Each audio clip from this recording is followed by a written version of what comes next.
ایک مرتبہ ایک ملحد خلیفہ ہارون رشید کے دربار میں آیا اور اس نے خلیفہ سے کہا کہ میں نے سنا ہے کہ آپ کے سب سے بڑے عالم حضرت امام ابو حنیفہ رحمۃ اللہ علیہ ہیں، انہیں بلائیں کہ وہ میرے ساتھ مناظرہ کرے اور ثابت کرے کہ خدا موجود ہے۔ خلیفہ نے اسی وقت ایک ایلچی حضرت امام ابو حنیفہ رحمۃ اللہ علیہ کی طرف بھیجا تاکہ وہ انہیں بلائے اور ساتھ یہ بھی بتایا کہ ایک ملحد سے مناظرہ کرنا ہے۔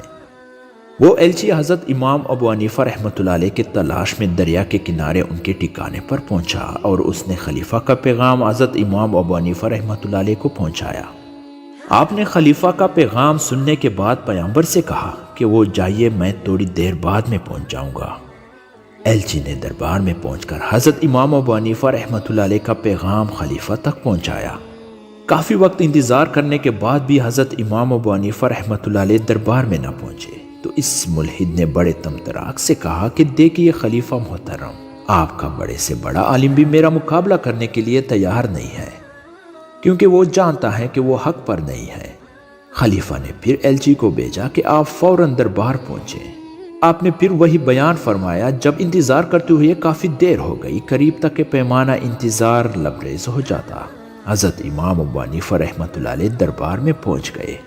خلیفہ نے امام ابو حنیفہ رحمۃ اللہ علیہ سے اتنی تاخیر سے آنے کی وجہ پوچھی تو آپ نے فرمایا، امیر المومنین، میں دریا کے کنارے کشتی کا انتظار کر رہا تھا، لیکن اتفاق ایسا ہوا کہ ادھر کوئی کشتی نہ آئی۔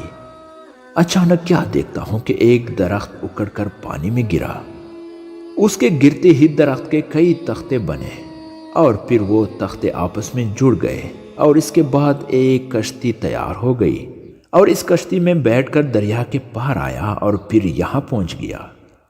ملحد جو ساری گفتگو سن رہا تھا فوراً بولا، خلیفہ محترم، آپ کا عالم غلط بیانی سے کام لے رہا ہے۔ بھلا یہ کیسے ممکن ہے کہ ایک درخت پانی میں گرے اور اس کے تختے بھی بن جائے اور خود بخود جڑ کر ایک کشتی کا روپ اختیار کر لے؟ حضرت امام ابو حنیفہ رحمۃ اللہ علیہ نے اس پر فرمایا، اگر ایک چھوٹی سی کشتی کسی بنانے والے کے بغیر نہیں بن سکتی تو اتنی بڑی کائنات کس طرح بغیر کسی بنانے والے کے بن سکتی ہے؟ ملحد لاجواب ہو کر تائب ہو گیا۔